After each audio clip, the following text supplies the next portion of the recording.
Bienvenue à toi, bienvenue à bord. Ticket to Happiness, ce n'est pas qu'un podcast. C'est avant tout un espace et un temps que j'ai construit pour toi, pour t'aider à être bien dans ta vie, vraiment bien. Bienvenue à toi dans ce nouvel épisode. Aujourd'hui, je t'emmène vers une destination que tu connais bien, mais une destination un peu douteuse. Pas forcément super confortable et pourtant si présente. On embarque ensemble, en toute sécurité promis, pour prendre un peu de hauteur. On va essayer de survoler nos doutes. Tu sais, ces états émotionnels très fréquents chaque jour, pour des petites choses comme pour des grandes choses. Les doutes, ces questions, ces interrogations, ces ruminations, ces remises en question et ces mises en question. Il y a ceux inattendus qui nous déroutent et ceux qu'on connaît bien et qu'on redoute. Les petits nouveaux qui, avec le temps, s'ajoutent et puis aussi, il y a ceux des autres qui se rajoutent. Alors tout ça, ça fait beaucoup de doutes. Et c'est pour cette raison que parfois sur la route, on bloque. Parfois sur la route, on n'ose pas avancer, on s'arrête. On pose notre tente et on attend. Nos doutes sont nombreux. Et c'est normal, ils sont humains. Ils ont aussi une fonction de préservation, de remise en question nécessaire pour notre ego. Nos doutes sont parfois, comme je te le disais, un obstacle pour être heureux. Ils nous contrarient, nous freinent et parfois, quand ils sont intenses et très fréquents, ils peuvent nous immobiliser dans une situation, dans une période de transition ou même dans notre vie. Et quand ils se présentent, ils peuvent prendre deux formes. Soit tes doutes vont prendre la forme de questions sans réponse, qui se répètent en boucle dans ta tête. Nos doutes vont se transformer donc en peur et on va projeter nos peurs sur le futur. Donc c'est pour ça que face à un projet, une situation à venir, proche ou lointaine, on peut être facilement insécurisé. Ça, c'est la première forme de tes doutes. La deuxième forme, et ça c'est celle qu'on repère beaucoup moins bien, c'est que les doutes peuvent prendre la forme de réponses toutes faites. Je m'explique. Tu sais, les réponses sans question, nos certitudes. Oui, nos certitudes peuvent être à l'origine de nos doutes. Nos certitudes peuvent nous enfermer dans certaines croyances. Et justement, le fait de douter, c'est le fait de ne pas croire. Et parfois, quand on a trop de croyances très précises sur un sujet, on arrête de croire aux autres options, aux autres portes.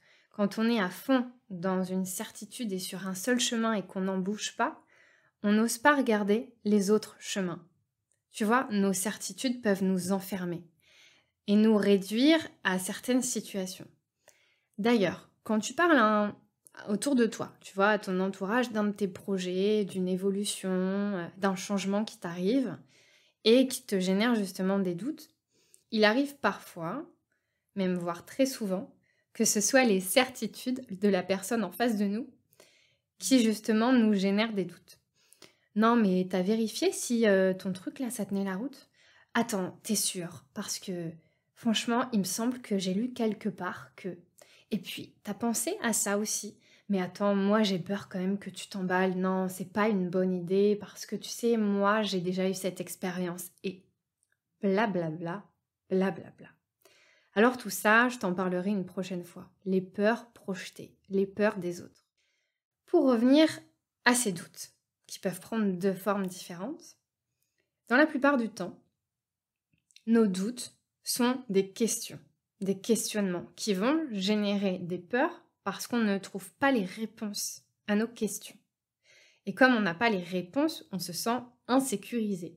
Et c'est pour cette raison qu'on a tendance à aller vers les autres pour pouvoir essayer de trouver autour de nous des réponses à nos doutes, à nos propres questions. Mais parfois, les autres n'ont pas les réponses. Parfois, certains les ont et ils vont nous rassurer. C'est ce qu'on appelle le soutien social, le soutien émotionnel, et on en a tous besoin en tant qu'humains. Mais parfois, ça peut avoir l'effet inverse. Et quand les doutes s'accumulent, ça peut aussi générer un dialogue intérieur et toute une agitation mentale. Et parfois, quand ces doutes durent un peu trop longtemps, ça peut créer à l'intérieur de toi des ruminations émotionnelles très fortes. Et parfois, cette agitation mentale, quand elle est trop intense, elle peut transformer nos idées en hésitation bancale. Du coup, on les remballe. Dans ce cas, les doutes, les nôtres, mais aussi ceux des autres, peuvent être destructeurs parce qu'ils vont remettre en cause ce que dit notre cœur, notre projet, nos envies, notre passion, ce truc qu'on ressent, cette intuition qu'on a au fond de nous. On a envie d'y aller, coûte que coûte, tu vois. Alors, qu'est-ce qu'on fait en cas de doute? Ces doutes qui se présentent sur notre chemin, les doutes du quotidien, mais aussi les doutes de la vie au sens large, ou bien les doutes de ton projet auquel tu tiens. Pour réussir à un peu activer le changement, je te propose ensemble qu'on essaye de les écouter, ces doutes, et de les regarder un peu différemment, autrement, à contresens, peut-être plus doucement et surtout plus sincèrement. De quoi je doute? Il est comment mon doute? Il est où dans mon corps, mon doute? Nos doutes ont simplement besoin qu'on les considère avec soin, qu'on les chouchoute. Car en fait, c'est comme un enfant qui a peur, il a besoin d'être rassuré, coûte que coûte. Nos doutes attendent de nous d'être pris en considération, un par un, avec douceur. Parce que si tu refuses tes doutes et que tu te reproches de douter constamment, tu ne vas faire que les renforcer, ou en tout cas qu'accumuler autour de ton doute d'autres émotions encore moins sympas. Alors ça veut dire quoi considérer ces doutes avec soin? Tu peux changer ton rapport à tes doutes. Pour ça, il est important d'abord de se ralentir pour réussir à les accueillir, de se poser des petites questions, comme je viens de te le proposer. En gros, quand ton doute se présente à toi, dans tes pensées, identifie-le.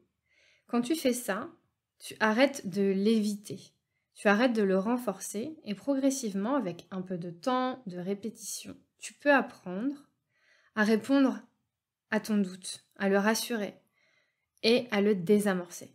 Par exemple, quand tu doutes, demande à ton doute, de manière un peu cash, de quoi tu as besoin. De quoi tu as besoin pour aller bien? De quoi tu as besoin pour ce projet? De toi? Un doute signifie une incertitude. L'incertitude peut être extérieure à nous-mêmes. Elle peut être en lien avec notre environnement.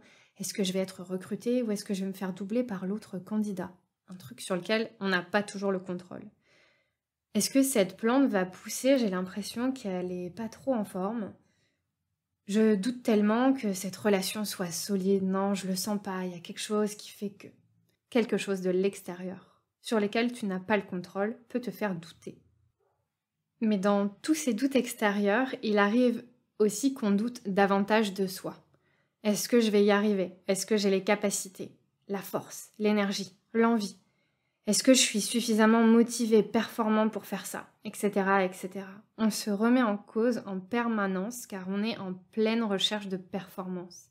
Et la performance, même si elle peut avoir des côtés positifs pour l'estime de soi, pour notre ego et pour la stabilité de notre ego, elle peut aussi énormément nous fatiguer au quotidien puisqu'on se remet en question en permanence. Et du coup, c'est comme si on se méfiait de nous-mêmes. Les doutes sont profondément en lien avec notre sentiment de confiance. Et nos doutes grossissent, car on les voit comme des montagnes, des obstacles insurmontables. Quand tu commences à accueillir avec chaleur tes doutes, tes peurs, à les accepter, c'est-à-dire à arrêter de te reprocher de douter, ok? Alors tu es en capacité de les désamorcer. Ta vie à ce moment-là peut vraiment basculer, parce que tout ou presque, devient possible, puisque tes doutes qui étaient des obstacles se transforment et deviennent tes compagnons de route. Est-ce que peut-être, aujourd'hui, tu pourrais décider de voir tes doutes comme des compagnons de route sympas avec qui tu navigues et avec qui tu marches au quotidien? Et certains de tes compagnons de route ont parfois juste besoin que tu les orientes, que tu leur donnes la main, que tu leur montres la voie. Psychologiquement, quand on commence à faire ça, c'est une véritable transformation de soi qui s'opère. Et elle est super importante pour prendre soin de ta santé mentale. Et quand on y parvient, nos doutes finissent donc par nous structurer, puisqu'ils vont nous maintenir et nous soutenir. Ils deviennent, malgré les dilemmes, des doutes qui nous aiment. Est-ce que peut-être on peut décider aujourd'hui d'avoir un rapport un peu différent avec nos doutes? Souvent, nos doutes, on a la sensation que c'est une autre partie de nous qui nous aime pas. Que c'est une partie de nous qui remet tout en question, qui remet qui on est, qui remet ce qu'on fait. Et peut-être que si on considère nos doutes comme des compagnons de route sympathiques, qui nous montrent la voie aussi parfois, en nous évitant certaines situations, en nous encourageant à aller dans d'autres situations. Et on a bien besoin de ces doutes. Ils font partie de la vie humaine. Il y aura toujours de l'incertitude dans ta vie. Personne ne connaît le futur. Et peu importe ce que tu entreprends, les doutes seront toujours là. Alors je te propose simplement de peut-être les observer différemment au quotidien. Pour terminer ce podcast, je voudrais te confier un petit secret. Je suis pas magicienne. Moi aussi, je suis pleinement humaine. Ces mots que tu viens d'écouter, je les ai écrits il y a à peu près 8 mois, quand j'étais au Cambodge, et que je me suis mise à profondément douter après 5 mois de travail. De bon matin, je me suis levée avec le doute au creux du ventre. Je doutais de la compatibilité de mon entreprise digitale avec le nombre d'heures considérables que je passe derrière les écrans, avec le rythme de vie calme et serein que je souhaite préserver dans mon quotidien et dans ma vie personnelle. Je me suis demandé si c'était réellement compatible, durablement, quelles étaient mes priorités de vie. Est-ce que j'avais aussi envie de me mettre un peu au marketing digital, au développement web, parce que quand tu es entrepreneur, il faut tout faire. En réalité, pas trop. Mais j'avais une envie profonde, vraiment profonde, aussi au creux de mon ventre, que j'ai écoutée. J'avais envie de partager des choses, des leçons de vie, des outils de psychologie, pour aider, pour transmettre. Depuis toute petite, j'ai toujours eu ce besoin de transmettre et d'aider. Et cette envie, à qui j'ai fait confiance, donne la main aux autres doutes, en qui j'ai un peu moins confiance. Et ensemble, on marche dans les petites montagnes sinueuses, parfois, de manière sécurisée. Et pour finir cette histoire, ce jour-là, j'étais très fatiguée. Je fermais les yeux, mais mon cerveau n'a pas accepté de se reposer, car il doutait profondément. Je ruminais. Alors je me suis relevée, et puis ces mots me sont venus en un clic. J'ai commencé à tout noter, pour accepter, me donner la main et surtout partager à quel point il est important de se ralentir. Alors j'ai pris le temps, j'ai observé, je me suis posé ces questions. J'ai accueilli quand tout me paraissait tout flou. Et je me suis dit, à la fin, je sais pas si un jour je publierai ou je lancerai mon podcast. J'espère simplement qu'il fera du bien parce que j'ai envie de transmettre certaines choses. Je crois justement que c'est fait, que le podcast est en ligne et que je viens d'en prononcer les dernières lignes. Alors merci mes doutes pour avoir été des doux compagnons de route. J'espère que ce podcast te fera du bien, qu'il t'apportera, toi aussi, peut-être, un peu de sécurité et que tu te sentiras rassuré. À très vite pour un nouvel épisode. Merci de ton attention et surtout de t'être choisi comme meilleure compagnie. Si l'aventure te dit, retrouve-moi sur Instagram et sur YouTube sous le nom de Dr Sophie et abonne-toi. Parce qu'il paraît que le bonheur grandit quand il est partagé, n'hésite pas à mettre des petits commentaires, des petits cœurs, à liker ou simplement noter joliment ce podcast. Pour plus d'accompagnement et d'informations, rendez-vous sur mon site internet. Tous les liens se trouvent dans la description de ce podcast.